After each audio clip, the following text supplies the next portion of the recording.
본 방송에서 제공하는 투자 정보는 투자 판단에 대한 조언입니다.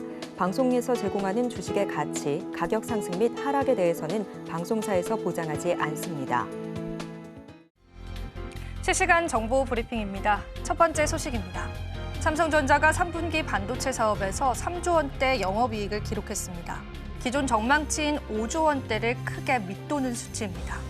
삼성전자는 전분기 대비해서 재고 평가손 환입 규모 축소와 인센티브 충당 등 일회성 비용, 달러 약세에 따른 환 영향 등으로 이익이 감소했다고 설명했습니다. 두 번째 소식입니다. 삼성전자는 올해 연간 시설 투자 금액이 56조 7천억 원을 집행할 것이다라고 경시했습니다. 부문별로는 반도체 부문이 47조 9천억 원, 디스플레이가 5조 6천억 원입니다.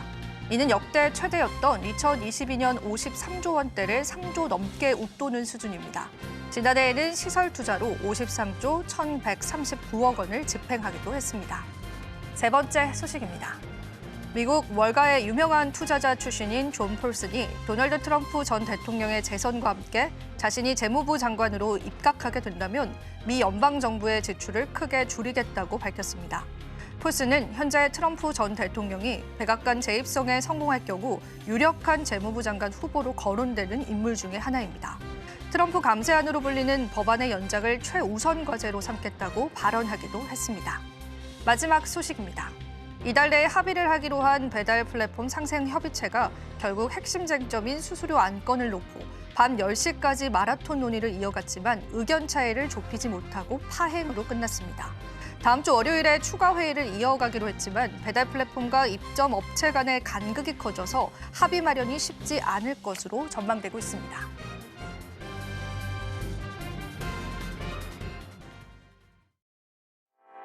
시청자 여러분 안녕하세요. 오늘장 내일장, 오늘도 오후장에 인사드리고 있습니다. 오늘 국내 증시는 여전히 약세를 나타내고 있습니다.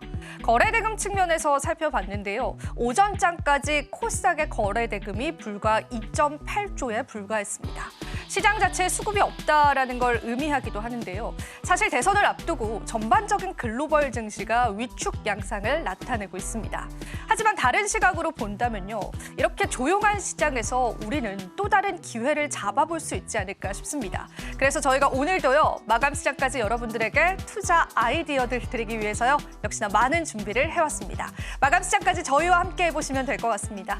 자, 그렇다면 지금 현재 시장 상황 저와 함께 체크해 보시고 함께 살펴보도록 하겠습니다. 오늘 코스피 코스닥 지수는 여전히 약세를 나타냈는데요. 그래도 코스닥 지수가 반등에 성공해주면서 0.54%의 상승률을 나타내주고 있습니다. 코스피 지수는 0.8%의 하락세, 여전히 약세를 나타내고 있고요. 일중 흐름도 바로 체크해 보겠습니다. 자, 코스피 일중 흐름 보실 텐데요. 오늘 코스피 지수 같은 경우에는 그래도 장 중반 들어서는 탄력이 조금 더 좋아지는 흐름들 연출되고 있고요.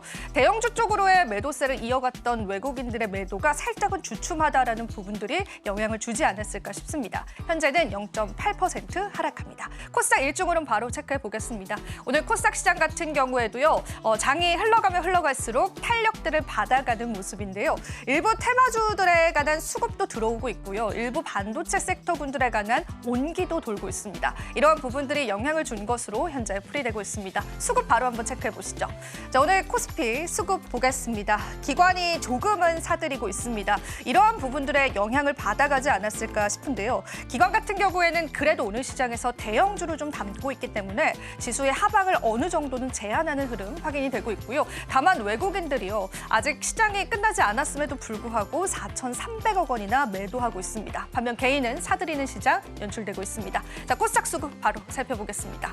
오늘 코스닥 시장에서는 외국인들이 사들이는 흐름 보여주고 있는데요. 그래도 외국인은 대형주보다는 좀 중소형주 위주로의 매수세가 좀 눈에 띕니다. 그래서 지수 자체가 크게 상승하진 않지만 그래도 코스닥이 빨간불을 주는 데는 영향을 미치지 않았을까 싶습니다. 반면 오늘 개인과 기관은 덜어내는 흐름까지도 확인되고 있습니다. 시가총액 상위 종목 오늘 바로 살펴보겠습니다.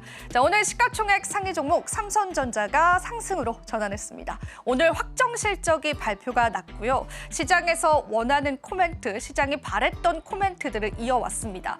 파운드리 분야에 관한 설비 투자를 좀 줄이고 앞으로 또 고부가가치 반도체에 관한 설비 코스피를 확장하겠다, 투자를 이어가겠다라는 그런 포부를 밝히기도 했는데요. 자, 오늘 시장에서는 1% 탄력 가져가고 있습니다. 반면에 SK하이닉스는 오늘 3% 넘는 하락세를 보여주고 있고요. 두 기업에 관한 양극화 형상들은 계속되고 있다는 부분도 체크해 보셔야 될 것 같습니다. 자, 오늘 삼성전자에 관한 외국인 수급도 들어오고 있습니다. LG 에너지솔루션 오늘 소폭 상승합니다. 하지만 2차 전지 관련주들도 조금은 선별적으로 접근하셔야 될 시즌이지 않을까 싶고요. 오늘 시장에서는 약보합 상승 보여주고 있습니다. 현대차는 오늘도 약세 나타내주고 있고요. 오늘 삼성바이오로직스를 필두로 제약바이오주들의 약세도 눈에 띄는 시장입니다. 6위부터 10위도 바로 한번 체크해 보시죠.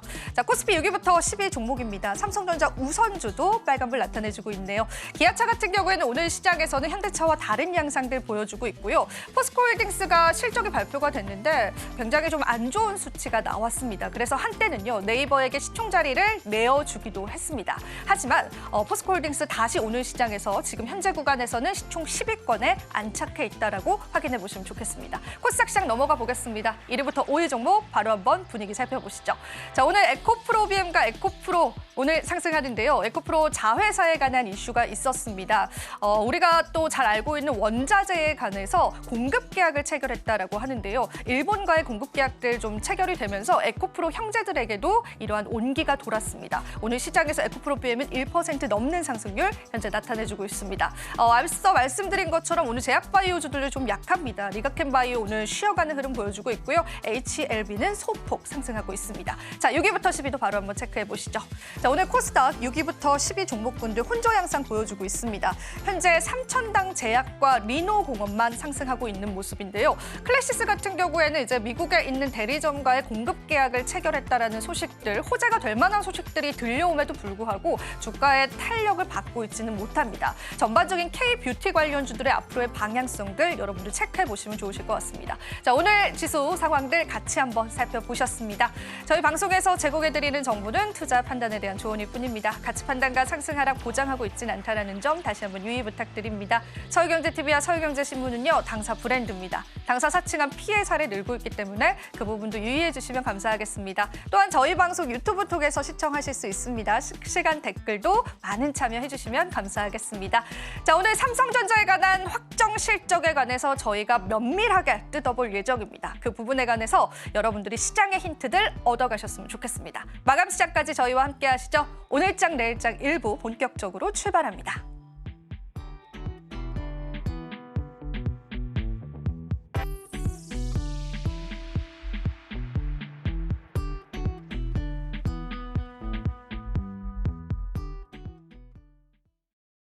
네, 오늘장 내일장 본격적으로 시작해 보겠습니다. 자, 오늘도 함께해 주실 대표님 소개해 드릴게요. 이지스탁의 이지인 대표님 함께해 주셨습니다. 대표님 반갑습니다. 안녕하세요. 네, 오늘도 저희와 함께 또 시장 해주고 계신데요. 오늘 일단은 시장에 관한 한 줄 평부터 들어보고 저희 준비한 내용들 하나하나 좀 풀어보겠습니다. 네, 오늘은 아무래도 주인공인 삼성전자가 될 수밖에 없을 것 같은데요. 삼성전자가 어쨌든 이번에 컨퍼런스 콜에서 내용들을 살펴보면 삼성전자가 그래도 시장이 원하는 내용들을 언급을 해주었고 삼성전자가 지금 소폭 또 내리고 있어서 좀 안타깝기는 하지만 어쨌든 그래도 추세적으로 21선을 돌파해주는 흐름이 나왔기 때문에 오늘은 삼성전자가 하드캐리했고 또 어느 정도는 해내지 않았나라는 생각이 들어서 오늘은 삼성전자가 주인공인 날이 아닐까라고 생각을 합니다. 네, 삼성전자가 오랜만에 또 주인공이 되어주는 것 같습니다. 물론 주가 탄력이 조금 약화되고 있다라는 부분들에서 다소의 이제 리스크들은 좀 감안을 해야 될 것 같습니다. 오늘 저희가 또 삼성전자의 실적에 관해서 자세히 좀 뜯어보고 이야기들을 조금 나눠볼까 합니다. 자, 일단 오늘 삼성전자의 실적, 성적표 대표님께서는 어떻게 보시고 또 어떻게 분석을 하시는지 궁금합니다. 한번 이야기 들어볼까요? 네, 실적은 사실 좀 좋지는 못했어요. DS 부분 실적 좋지는 못했는데 그래도 우리가 원하는 내용들에 대해서는 언급을 해줬다라고 생각을 하고 있습니다. 특히 HBM 관련해서 이제 HBM3 이 8단 퀄 테스트 통과에 대한 부분은 사실상 좀 확실하게 언급을 해줬다라고 봐도 무방할 것 같고요. 다만 사실 8단 같은 경우에는 이미 기존 제품, 신제품이 아니라 이제 호퍼 쪽이다 보니까 이제 앞으로 신제품 12단에 대해서 또 시장이 궁금할 수 있는데 그 부분도 지금 명확하게 명칭을 이야기하진 않았지만 시장에서는 아마 12단 이제 신제품이라고 이야기를 했기 때문에 차세대 제품 그런 12단이라고 우리가 생각을 했을 때는 그게 2025년 1분기 때 또 납품이 될 수 있다라는 부분도 한번 그 기조를 확인해 줬는데요. 물론 삼성전자는 지금까지 얘기해준 스케줄대로 약속을 못 지킨 적도 있기 때문에 이 부분이 과연 잘 진행이 될 수 있을까라는 부분은 좀 있을 수는 있겠지만 어쨌든 시장이 원했던 부분 8단이긴 하지만 그래도 통과에 대한 부분들을 언급해줬다는 거 그 부분이 굉장히 좀 눈에 띄는 부분이었고 또 3분기 지금 HBM 관련돼서 뭐 지금 가지고 있는 비중이 10%라고 한다 하면은 지난번 같은 경우에는 이제 앞으로 4분기 때 HBM 향 매출 같은 경우에 이제 전체 매출에서 한 30% 정도 차지할 수 있을 것이다라고 했는데 이번에는 50%까지 이제 이야기를 했다라는 부분도 향후에 HBM 관련돼서 성장성을 좀 기대할 수 있다라는 거 이런 기조들을 확인할 수가 있었고요. 물론 좋은 부분만 있었던 건 아닌 것 같아요. 사실 파운드리 쪽으로는 맞아요. 여전히 부진한 흐름들에 대해서 파운드리 시장 자체로는 성장할 수 있다라고는 했지만 삼성전자가 그 안에서의 성장을 같이 할 수 있다라는 부분은 사실상 없었고 오히려 축소하는 흐름 그리고 지금 HBM 관련돼서도 엔비디아의 입김이겠지만 지금 파운드리 쪽을 TSMC와 같이 할 수 있다라는 이야기가 또 나오면서 오히려 상승세가 좀 제한되는 모습을 보이지 않았나라고 생각을 하는데 일각에서는 이렇게도 얘기를 하더라고요. 이게 TSMC가 경쟁사라고 생각을 안 했기 때문에 이 부분에 있어서 되는 게 아닌가. 자존심이 상하는데요, 대표님? 약간 네. 그런 얘기도 같이 네. 나오고 있더라고요. 그래서 이러한 부분들이 좀 상승에 대한 부분은 어느 정도 제한시킨 요인이 아니었을까라고 생각이 드는데 전반적으로 저는 삼성전자 굉장히 우려를 많이 했었지만 그래도 시장에서의 원하는 이야기들을 몇 가지는 좀 던져줬다라고 생각을 하고 있어서 긍정적으로 받아들여도 되지 않을까라는 의견을 좀 드리고 싶습니다. 네, 일단 지금 저희가 이런 실적 발표에 관해서 시장이 받아들이는 분위기는 아직은 좀 가닥이 안 잡힌 느낌이 좀 들거든요. 또 상승으로 전환이 됐다가 지금은 또 약보합 상태로 이제 나타내주고 있는데 우리가 시장이 원하는 대답을 삼성전자가 해줬다라고 해도 이게 이제 주가의 모멘텀으로 가져가려면은 사실은 그 약속들을 좀 지켜줘야 되는데 이전에 지키지 못했던 것들도 있고 해서 이제 투자자분들은 고민이 좀 되시는 것 같아요. 대표님 개인적으로는 어떻게 생각하세요? 이 약속들이 과연 지켜질까 보시나요? 저는 삼성전자가 어쨌든 파운드리 쪽을 이제 TSMC한테 맡긴다는 것은 어느 정도의 과실에 대한 부분과 뭐 과실이라기보다는 실력적인 부분이라던가 이런 부분들을 인정을 하고 변화를 꾀했다는 거에 오히려 저는 좀 점수를 주고 싶고요. 그렇기 때문에 약속에 대한 부분도 어쨌든 굉장히 큰 결심을 한 부분이기 때문에 어쩔 수 없는 선택일 수도 있겠지만 이 부분에 따라서 결국에는 이번에는 좀 약속대로 잘 할 수 있지 않을까라고 생각을 하고 있고요. 지금 HBM 다음 세대죠. HBM4에 대한 이야기도 나오고 있는데 뭐 6월 이후로 이제 로드맵을 좀 제시를 했는데 이 부분에 있어서도 물론 SK 하이닉스가 좀 더 빠를 수밖에 없다라는 이야기는 나오고 있는 상황이지만 또 여기서는 본딩 자체가 달라지기 때문에 이 부분에서 또 삼성전자가 또 우위를 차지할 수 있는 가능성에 대해서 아예 배제할 수는 없다라고 생각이 들기 때문에 이러한 부분들도 지금은 좀 실망스러운 부분들이 굉장히 긴 시간 동안 끌고 왔기는 하지만 이제부터 우리가 그렇다고 해서 부정적인 관점으로만 바라볼 필요는 없다라고 생각을 하고 있고요. 물론 여전히 외국인의 수급과 이런 부분들은 좀 아쉽기는 한 부분들은 존재하긴 하지만 이번 콩코를 기점으로 해서 수급의 변화 그리고 추세적인 변화는 오늘 지금 윗꼬리를 달고 있긴 하지만 저는 21선이라는 이 저항대를 돌파했다는 것도 의미가 있다라고 생각이 들어서 좀 더 지켜볼 만한 긍정적인 여력들이 많이 발생하지 않았나라고 생각을 합니다. 저희가 사실은 지난 시간에 SK하이닉스 특집편을 대표님과 하면서 이 본딩 기술력에 관한 이야기들도 나눴었잖아요. 근데 일단은 삼성전자가 선택했었던 그 기술력들 자체가 실패로 좀 가닥이 잡혀졌잖아요. 그 부분에 관한 삼성전자의 변화는 안 보였나요, 대표님? 변화를 하는 가장 큰 부분이 사실 저는 TSMC와 손을 잡는 게 가장 큰 변화라고 보일 수 있을 것 같고요. 물론 내부적으로도 그런 변화를 주기 위해서 근데 삼성전자 같은 경우에는 지금 SK 하이닉스는 뭐 한미반도체, 하나인더 이런 기업들과 이제 공급망 다변화를 가져가고 있지만 삼성전자는 자체 자회사 안에서 해결을 하고 있거든요. 맞아요. 그런 쪽을. 그렇기 때문에 뭐 그 안에서의 변화들은 있을 수는 있겠지만 이게 수면 위로 올라오는 것은 아무래도 좀 다른 문제가 될 수 있을 것 같아요. SK 하이닉스 쪽은 뭐 한미반도체나 하나인도 쪽에서는 우리가 지금 이런 기술을 만들고 있고 이런 부분들을 뭐 발전해 나가고 있고 이게 꼭 SK 하이닉스에서 언급하지 않더라도 그 기업들을 통해서 변화의 과정들을 우리가 좀 유추해 볼 수가 있는데 삼성전자는 그 안에서의 움직임이 있다 보니까 좀 더 디테일적인 부분들은 좀 알기 어려운 부분들이 있지만 삼성전자도 계속해서 변화는 주고는 있었어요. 그리고 예전에 우리가 한미반도체도 삼성전자랑 또 손을 잡을 수 있지 않을까 그런 기대감적인 측면들도 한때 이야기가 많이 나왔는데 그 부분이 뭐 가시화되지는 않았지만 그런 거에 대해서도 지금 뭐 아예 배제할 수는 없지 않을까라고 보고 있고요.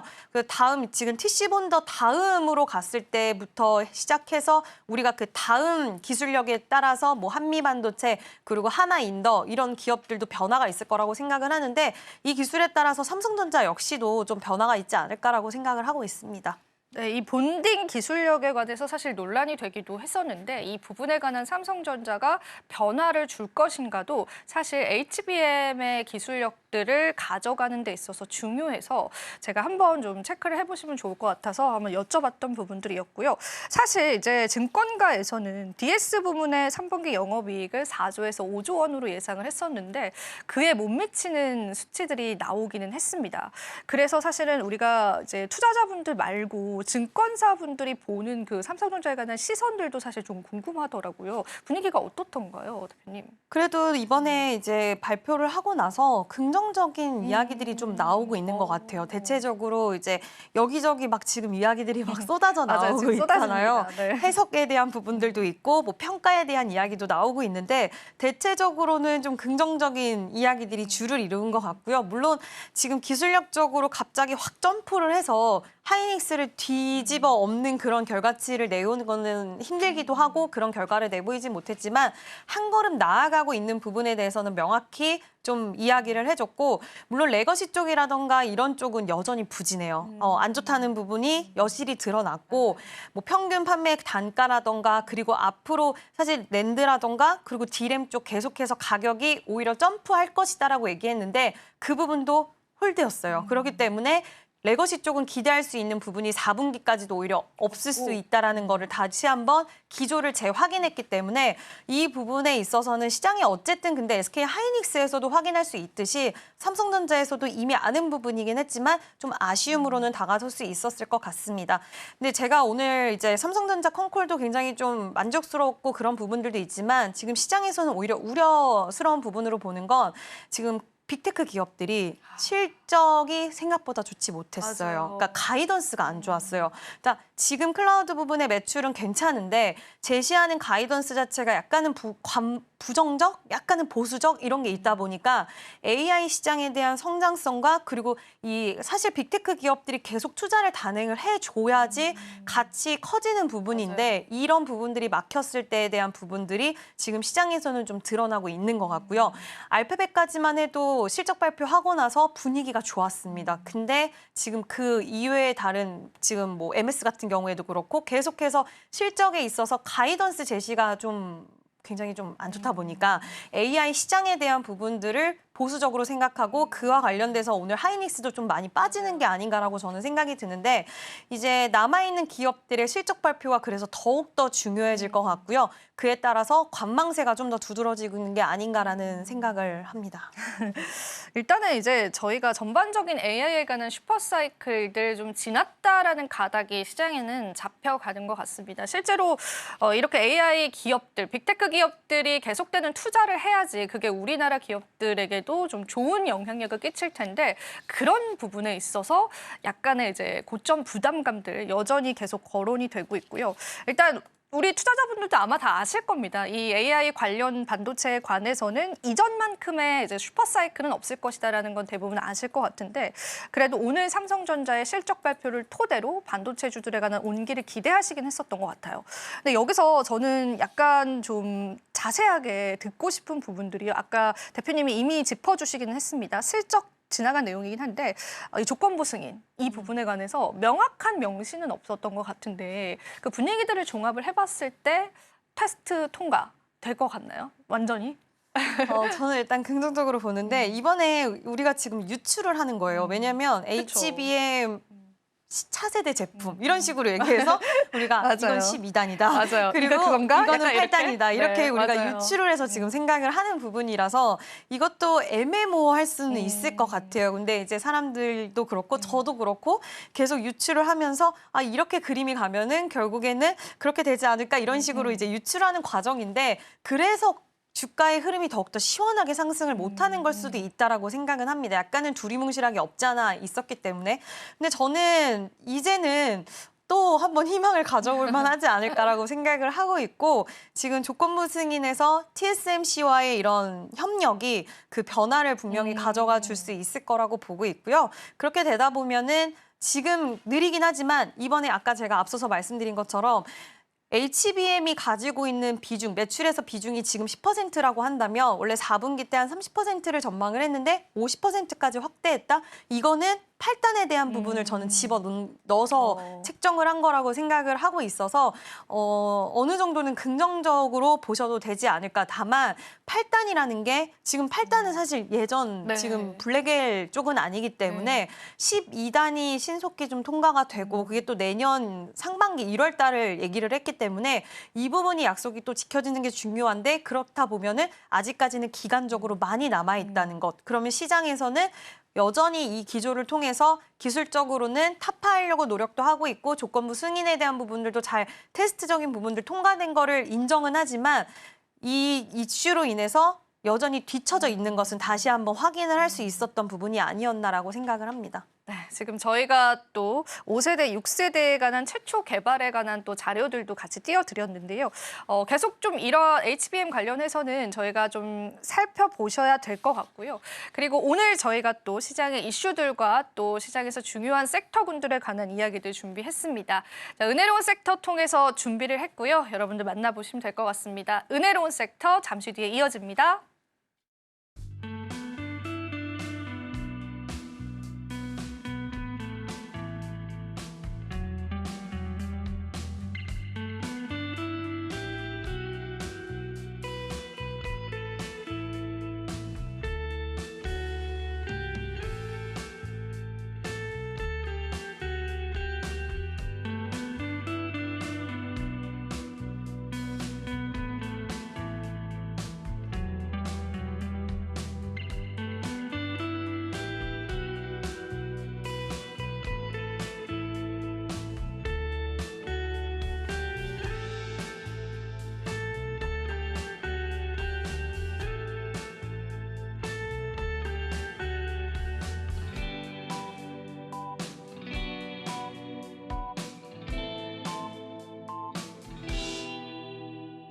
은혜로운 섹터 장은희입니다. 오늘 이런 기사 제목을 봤어요. 이쯤 되면 고려 아연 질색이다.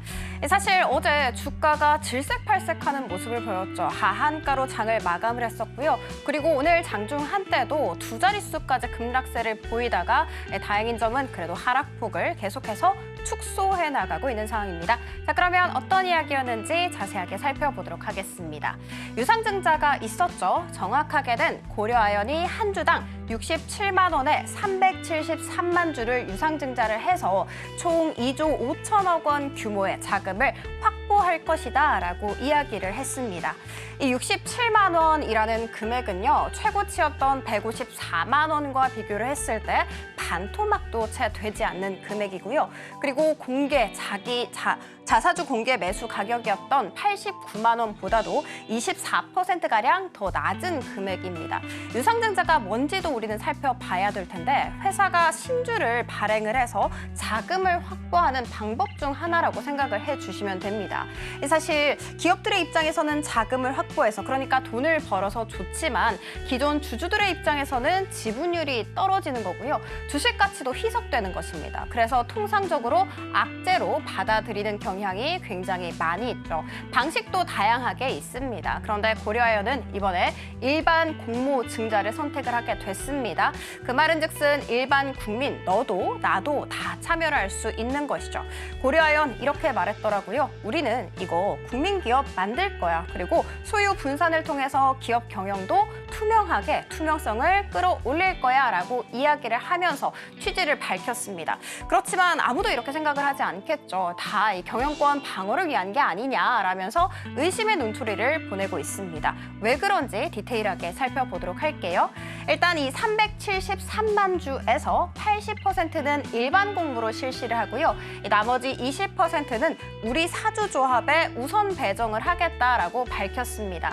그리고 고려아연이 이전에 예고를 했었던 자사주 소각 절차를 밟는다는 가정하에 이 373만 주는 전체 물량에서 20%를 차지하는 거거든요.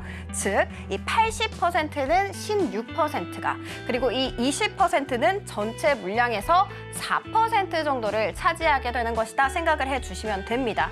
그런데 문제는 이 우리 사주 조합이 고려아연의 백기사가 될 가능성이 상당히 높다라는 것이죠. 즉, 결론적으로 말을 했을 때 이 고려아연은 이번 유상증자를 통해서 4%가량의 우호 지분을 획득할 가능성이 상당히 높다라는 것입니다. 그것이 바로 전략이었던 것 같아요. 그래서 어제 시간 외에서 금감원 쪽에서는 이렇게 이야기했습니다. 이 방향은 투자자들이 전혀 예상하지 못했던 방향이기 때문에 면밀히 검토할 거야 라고 밝혔습니다. 즉, 제동을 걸 가능성이 상당히 높아져 있는 상황이고요. 그리고 국민연금이 오늘 밝힌 바에 따르면 언젠지 정확하게는 모르겠습니다만 3분기 중에 7만 주 정도를 매도했다라고 밝혔습니다. 최근에 주가가 정말 급격히 올랐잖아요. 그래서 이 국민연금이 아무래도 차익을 실현했지 않겠냐라는 시장 예상 모아지고 있는 상황입니다. 이슈 하나 체크를 했으니까요. 다음 이슈 들어가 보도록 하겠습니다. 어제 장 마감하고 나서 들려온 이슈로 인해서 원전 관련 종목들이 급격히 내림세를 보여주고 있더라고요. 어떤 이야기였는지 보도록 할게요. 체코 반독점 당국이 이 한수원과의 원전 신규 건설 사업 계약을 일시적으로 보류하게 됐습니다. 체코 같은 경우에는 지난 7월에 한수원을 우선 협상 대상자로 선정을 한 바가 있었죠. 그런데 여기에 대해서 일시적으로 보류를 하겠다라는 것입니다. 이 보류를 하는 이유도 한번 살펴보도록 하겠습니다. 프랑스 전력공사와 미국의 웨스팅하우스가 이의를 제기했기 때문으로 밝혀졌는데, 그래도 다행인 점은 좋지 않은 별개로 협상은 계속해서 진행될 계획이다라고 이야기를 하지만 주가가 내림세를 보여주고 있는 것은 바로 마지막 때문입니다. 만약에 이 조사 기간이 장기화가 되게 된다면 협상이라든지 계약이라든지 이쪽에서 차질이 발생될 가능성이 상당히 높기 때문입니다. 이 같은 소식 속에 오늘 관련 종목들 급격히 떨어지고 있는데요. G2파워와 우진엔텍 같은 경우에는 장중 한때 두 자릿수까지 급락세를 면치 못하는 상황 연출이 되기도 했고요. 두산 에너빌리티 역시도 거의 8% 가깝게 밀려나다가 다행히도 하락폭을 계속해서 축소해 나가고 있는 상황입니다. 저희가 잠시 후에 이 원전 전망에 대해서 전문가님 시각에 대해서 또 여쭤볼 생각입니다. 그렇기 때문에 끝까지 많은 시청 부탁드리도록 하겠습니다. 자, 그리고 국내 테마 탑3 들어가 보도록 하겠습니다. 오늘 최상단에 이름을 올리고 있는 쪽은 바로 반도체입니다. AMD도 그리고 휴마컴도 정말 급락세를 보여줬었고요. 그리고 삼성전자 역시도 부진한 실적을 발표했습니다. 그럼에도 불구하고 삼성전자 장중한 때 6만 전자를 회복하는 움직임 보였습니다.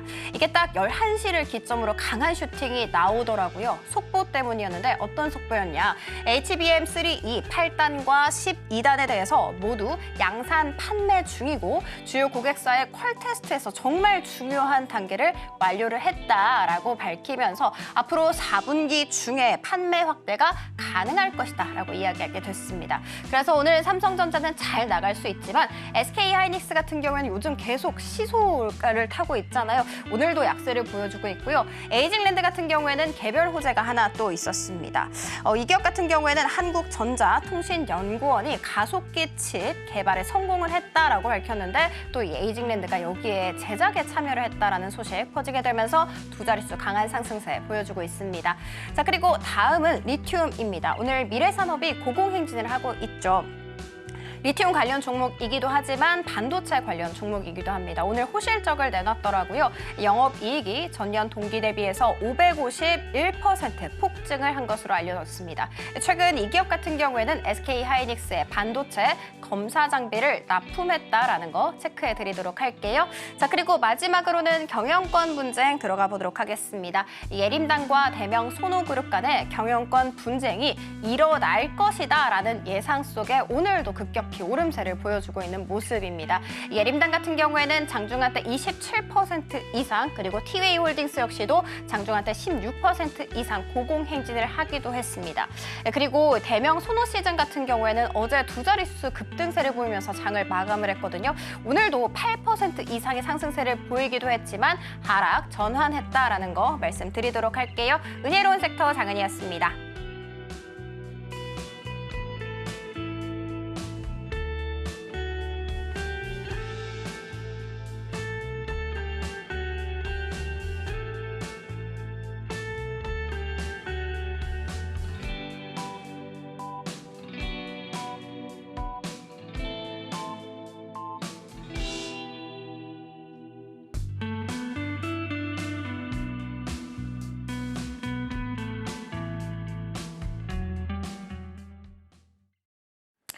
네, 은혜로운 섹터 같이 한번 살펴보셨습니다. 자, 오늘 시장에서도 다양한 이슈들이 있었습니다. 저희가 지난 또 방송에서 저희가 종가 베팅으로 또 에이징랜드를 여러분들에게 또 언급을 해드렸는데 오늘 시장에서 또 좋은 흐름들 보여주고 있어서 이쪽 섹터도 같이 대표님과 이야기를 나눠보면 좋을 것 같습니다. 자, 우선은 저희가 삼성전자 이야기를 이제 계속 이어서 좀 해보도록 할게요, 대표님. 삼성전자 같은 경우에는 DX 부분의 매출 같은 경우에는 그래도 좋게 집계가 된 상황인데 이 부분에 관한 해석들도 조금 필요할 것 같습니다. 대표님께서는 좀 어떻게 보시나요? 네, 일단은 스마트폰 담당하는 이제 모바일 경험 MX 같은 경우에는 스마트폰 그다음 웨어러블 신제품, 태블릿 발음이 잘 안 되네요. 네, 이런 출시로 인해서 지금 네. 전분기 대비 매출과 영업이익 성장하는 모습을 보여주기도 했고요. 지금 영상 디스플레이 같은 경우에도 괜찮았습니다. 그래서 전반적으로 좀 괜찮은 모습을 보여주기는 했는데 이제 이번에 컨콜에서 이야기한 부분이 좀 중요할 것 같아요. 네. 스마트폰 시장에 대한 성장률을 좀 굉장히 보수적으로 잡기도 했더라고요. 네. 1%대 성장을 이야기하기도 했고 물론 이제 디스플레이 쪽으로는 이제 앞으로 좀 기대할 만한 모멘텀을 제시해 주기도 하긴 했지만 시장이 전반적으로 이 DX 같은 부분에서는 큰 기대를 가져갈 수 있는 부분을 제시한 거는 저는 개인적으로는 지금 좀 많이 없다라고 생각을 하고 있는데 결국에는 이번 DX 부분이 나쁘진 않게는 나오기는 했지만 지금 시장 자체는 DS 부분 쪽에는 관심도는 상당히 좀 저조하지 않나. 근데 원래 삼성전자를 넓게 봤을 때는 우리가 지금 알고 있는 것처럼 지금 하는 부분들이 많아요. 가전도 하고 있고 여러 스마트폰 가지를 쪽 하고 사업도 있죠. 하고 네. 있고 근데 항상 이제 한쪽으로 좀 치우쳐진 부분만 생각을 했었다 보니까 좀 아쉬운 부분도 있었지만 시장에서는 지금 HBM 관련된 이야기로만 사실 삼성전자는 움직인다라고 보면 될 것 같고요.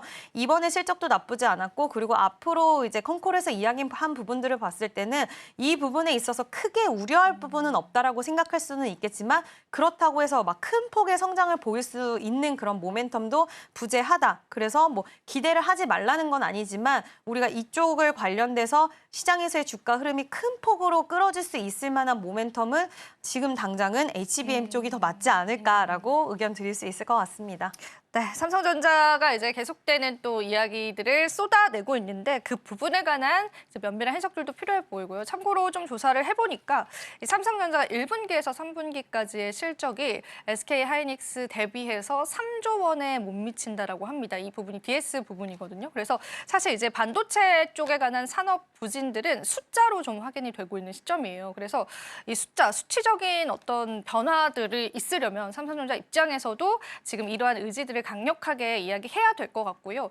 추가적으로는 이제 우리가 지금 부진한 레거시나 파운더리 쪽에 관한 투자를 좀 줄이고 그러한 투자를 오히려 HBM 고부가 가치 사업 쪽으로 좀 늘리겠다라는 포부를 밝히기도 했습니다. 그래서 앞으로 계속 저희와 이런 삼성전자의 방향성들 체크를 해보시면 좋을 것 같고요. 거기에다 추가적으로 대표님, 그렇다면 우리가 삼성전자 밸류체인 관련주들 바라봐도 괜찮은 시즌일까? 지금 또 우리가 SK하이닉스 밸류체인 관련주들을 오히려 좀 더 많이 보고 있는 시점이잖아요.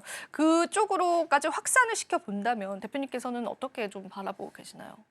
볼 수 있는 기업들 좀 압축적으로 보셔도 될 것 같은데요. 네. 특히 이오테크닉스 같은 경우에는 오늘 주가 흐름이 뭐 1.8% 정도 상승하고 있긴 하지만 아직까지는 살짝 횡보하는 흐름들이 많고 또 박스권에 좀 갇혀 있는 모습들이 나오고 있긴 하지만 지난번에도 한번 언급을 드렸던 적이 있는 것 같은데 일단 장비 쪽 관련된 기업들은 하반기 때 보통 실적이 더 잘 나오는 경향이 있고 물론 뚜껑을 열어봐야지 알 수는 있겠지만 관련돼서 좀 기대할 수 있는 실적에 대한 점프업적인 부분들은 하반기가 좀 좋을 거예요. 왜냐하면 매출에 대한 부분들이 리드 타임이 있다 보니까 그 부분이 이제 적용이 되는 게 하반기 때 적용되다 보니 그와 관련돼서 실적에 대한 기대감 가져갈 수가 있고 특히 이오테크닉스는 지금 삼성전자 밸류체인이긴 하지만 또 향후에는 더욱더 확장될 수 있는 부분도 충분히 있기 때문에 지금 주가 흐름이 살짝은 부진하긴 하지만 지켜볼 만하다라고 생각을 하고 있고요.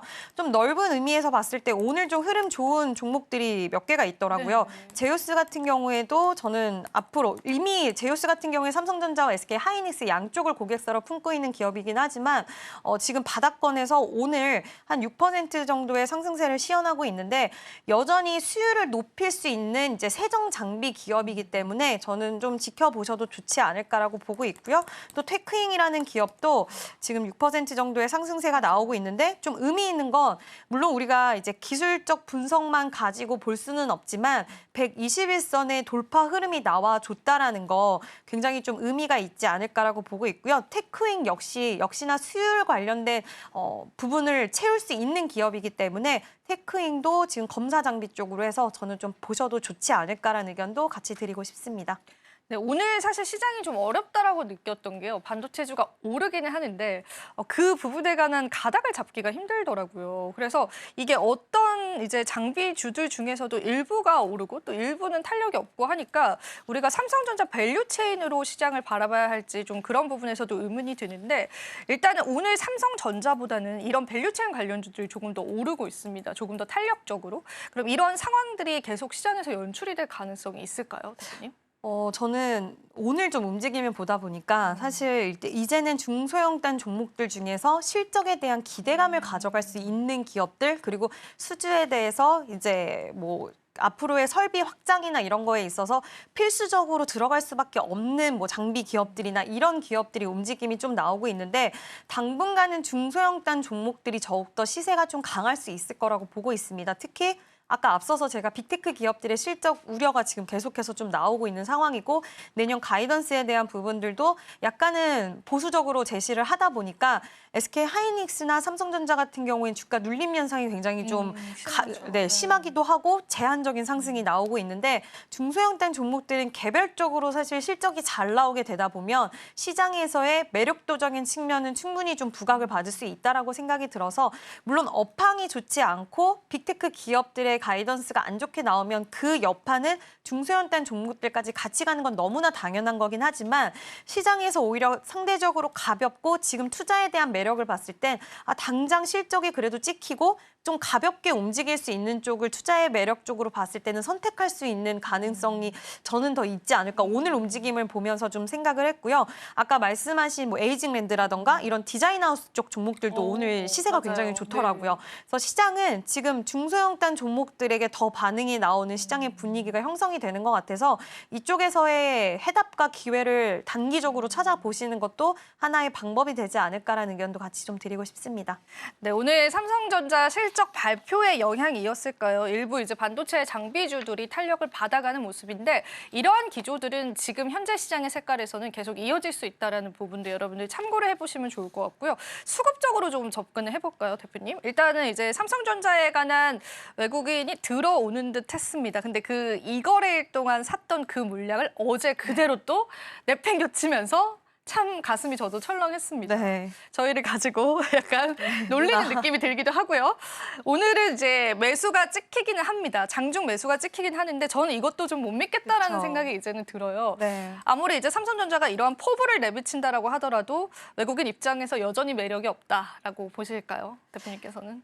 정말 중요할 것 같은데 오늘 막판까지 어떻게 되는지가 중요할 것 같고 방금 말씀하신 것처럼 이틀 동안 큰 매수는 아니지만 그래도 맞아요. 빨간불이 조금은, 들어왔다는 매수가 들어왔다는 것만으로도 뭔가 이제는 시그널 아닐까. 그리고 삼성전자를 보시는 분들이 외국인의 매수가 들어와야지, 저 역시도 그랬어요. 외국인의 매수가 들어와야지 이제는 정말 오히려 제대로 된 반등 시그널이라고 생각을 한다라고 그거를 기준점을 잡고 생각하시는 분들도 많이 있었는데 이틀 연속 매수가 들어와서 좀 희망을 가졌지만 네, 어저께 다시 한번 좀 던지는 모습들이 보여줬는데 오늘 마지막까지의 이런 수급이 과연 매수로 이어질 수 있는지 정말 제일 중요한 키포인트가 오늘이 아닐까라고 생각이 들고요. 만약에 오늘 이어진다라고 한다면 최근 기간의 매수세, 금융투자 그리고 연기금 계속 매수해주는 흐름들이 나와줬거든요. 그래서 이런 부분들이 다 같이 시너지를 발휘해서 충분히 다시 한번 시세에 대한 부분들, 그리고 제가 앞서서 말씀을 드렸지만 우리가 기술적인 걸로 모든 거를 해석할 수는 없지만 21선이란 이 저항을 돌파해줬다는 것도 저는 되게 큰 의미가 있다라고 보고 있어서 이 저항의 돌파와 그리고 외국인의 매수세가 맞물린다라고 한다면 오늘 하루의 매수세로는 우리가 뭐 확정 지을 수는 없겠지만 이게 이어질 수 있는 저는 단초가 될 수 있는 가능성 오늘로서 좀 컨콜에서 어느 정도 이야기를 해줬기 때문에 가능하다라고 생각을 하고 있고요. 저도 간절히 바라고 있는 상황입니다. 네, 저희 모두가 또 바라는 외국인의 수급입니다. 사실 기관 같은 경우에는 4거래 연속 순매수 행렬입니다. 여기서 외국인의 매수세만 들어와 준다면 아마 탄력적으로도 굉장히 좋은 탄력을 나타내지 않을까라는 예상이 들고 있는 시점이어서 간절하게 좀 기다리게 되는 것 같고요. 자, 그러면 이제 대표님께서는 오늘 시장의 삼성전자의 그 실적 발표에 관해서 조금 한마디로 좀 정리를 해서 우리 시청자분들이 또 잘 시장에 대입하실 수 있게끔 좀 부탁을 드려봐도 될까요? 네, 굉장히 어렵기는 하지만 네, 저는 그래도 제 개인적인 생각이니까 그래도 이 정도면 그래도 이야기 잘 해줬다라고 좀 정리할 수 있을 것 같고요. 다만 여기서 약속만 잘 지켜줬으면 좋겠다라는 생각이 듭니다. 그래서 아무래도 제한적인 매수세가 들어오는 것도 이제 양치기 소년에 대한 이미지가 없지 않아 있어서 좀 더 확인하고자 하는 시장의 분위기가 좀 형성이 된 것 같은데요. 일단 삼성전자가 이러한 움직임 첫걸음에 뗐다는 거에 좀 의미를 두고 싶고 또 오늘의 막판까지의 외국인 매수세가 이어진다라고 한다면 지금은 분할 매수 관점에서는 저는 충분히 좀 유효하다라고 생각을 하고 있고 물론 V자 반등까지 안 나온다라고 하더라도 지금 시장에서는 너무 욕심을 부리는 저는 시장은 아니라고 생각을 하거든요. 어느 정도의 수익권에 물론 내가 삼성전자가 앞으로 내년까지 12단까지 잘 되고 또 HBM4 다음 세대까지 이어지는 부분에 대해서 함께하고 싶어라고 생각하시는 분들은 비중 나눠서 지금부터 매수하셔도 충분하다라고 말씀드리고 싶고요. 그 관점이 아니라 지금 당장의 이슈로 인해서 내가 잠깐 수익 내고 한번 나와볼래라고 생각하시는 분들도 지금은 매수 타이밍으로 한번 활용을 해봐도 좋지 않을까라고 의견 드리고 싶습니다. 네, 지금까지 또 삼성전자에 관한 이제 확정 실적에 관한 내용들 살짝 정리를 해주셨는데 DX 부분은 양호했고 DS 부분은 역시나 저조했습니다. 하지만 삼성전자 측에서는 앞으로의 사업 방향성들에 관해서 다시 한 번 더 좋은 의지를 표명했기 때문에 우리가 한 번은 좀 믿어주자. 그렇게 좀 이야기를 같이 해보면 어떨까 싶습니다. 자, 그렇다면 이제 대표님께서 오늘 시장에서 또 관심을 갖고 계시는 그러한 섹터군들과 또 어떤 종목군들 좀 보고 계시는지 한번 이야기를 나눠보면서 오늘 시장에 관한 힌트들 바로 한번 들어보도록 하겠습니다. 네, 일단은 저는 한국콜마라는 종목을 좀 같이 보면 좋을 것 같은데 어떻게 보면 화장품 관련된 화장품 쪽이군요. 이야기일 네. 수가 있겠습니다.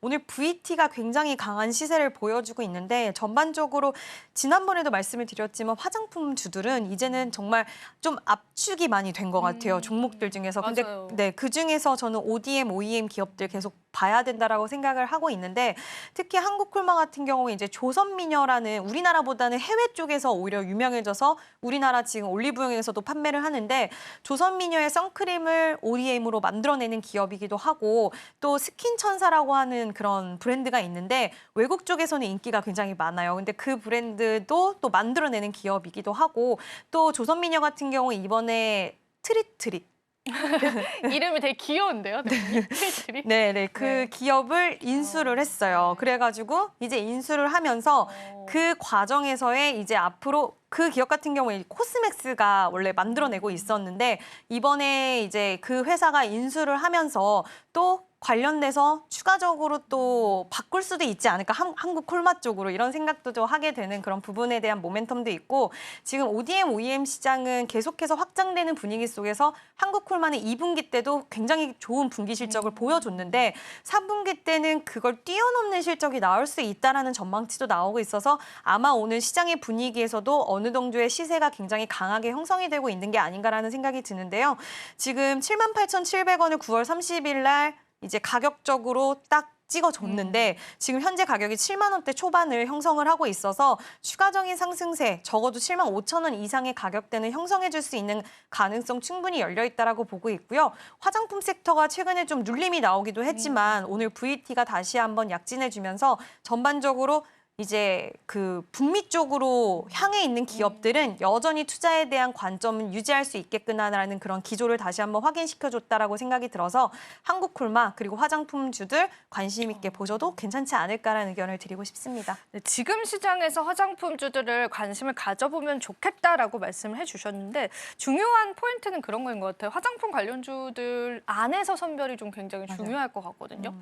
ODM, OEM 쪽으로 우리가 바라보면 좋겠다라고 그렇게 말씀해 주셨고 저는 이제 추가적으로 궁금했던 부분들은 K-뷰티 관련주 중에서 또 클래시스가 낙폭이 계속 심하더라고요. 근데 네. 이게 사실 시가총액 상위에 올라와 있기도 하고 북미 진출에 관해서 계속 이제 좋은 뉴스들이 나오는데 왜 이렇게 또 K-뷰티 관련주들은 최근에 부진한 것인지 그리고 화장품주들과 어떻게 다른 양상을 보이는지 그런 코멘트도 살짝 들어볼 수 있을까요, 대표님?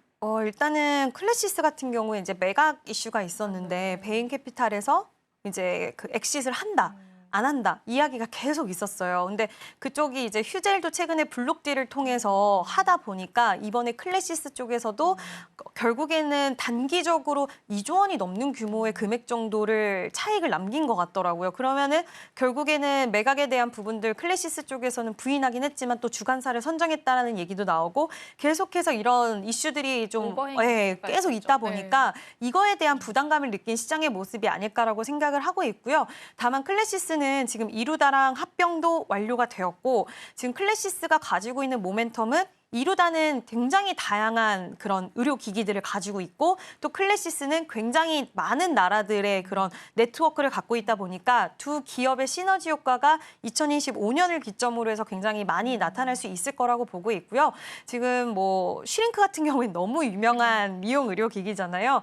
내수 시장에서도 정말 인기가 많이 있었어요. 내수 시장에서도 인기 많았지만 해외 시장 쪽에서의 이런 모멘텀도 같이 가져갈 수 있는 기업이기 때문에 이러한 모멘텀을 통해서 지금은 사실 노이즈가 좀 발생을 했기 때문에 시장에서 확 들어올리는 수급은 없지만 여전히 실적 굉장히 잘 나오는 쪽이고 해서 저는 미용 의료기기 쪽과 그리고 보톡스, 보툴리눔 톡신 쪽 이런 쪽은 계속 좀 지켜보셔도 좋지 않을까라고 보고 있고요. 근데 클래시스의 미용 의료기기 볼륨어 같은 경우에 미국 판매 또 시장에 대한 모멘텀도 있기 때문에 저는 이쪽 관련된 종목들은 지금 시세 흐름이 최근에 이제 오늘 또 반도체 관련돼서 수급이 확 가는 부분도 있다 보니까 물론 개인적으로는 시장의 주도 섹터 반도체나 2차 전지나 이런 쪽이 끌어주면 단단하게 시장이 올라가는 건 사실이에요. 이런 미용 의료기기나 이런 쪽보다는 단단하게 올라가는 건 사실이지만 이쪽으로 수급 쏠림이 나온다라고 해서 이 시장성 자체나 이 시장의 업황 반등에 대한 업황 상승에 대한 부분이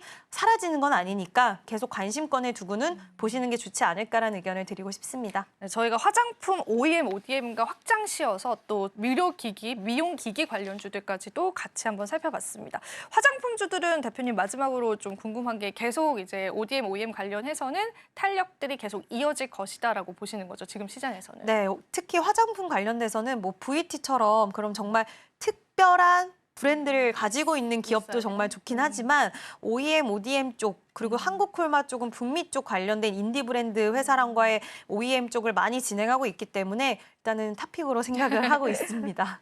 네, 그렇습니다. 저희가 오늘 한국콜마에 관한 투자 아이디어도 들어봤습니다. 자, 오늘도 도움 말씀 주신 대표님께 감사 인사 드려볼게요. 대표님 고맙습니다.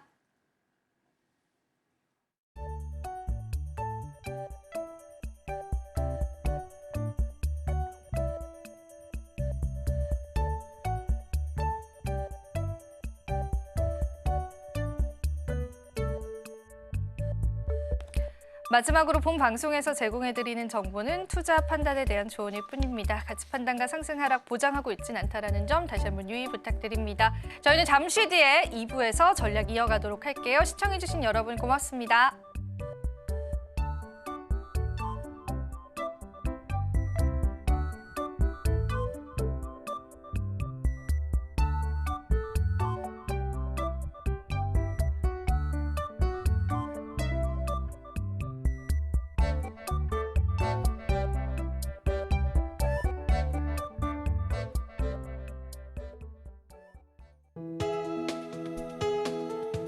본 방송에서 제공하는 투자 정보는 투자 판단에 대한 조언입니다. 방송에서 제공하는 주식의 가치, 가격 상승 및 하락에 대해서는 방송사에서 보장하지 않습니다.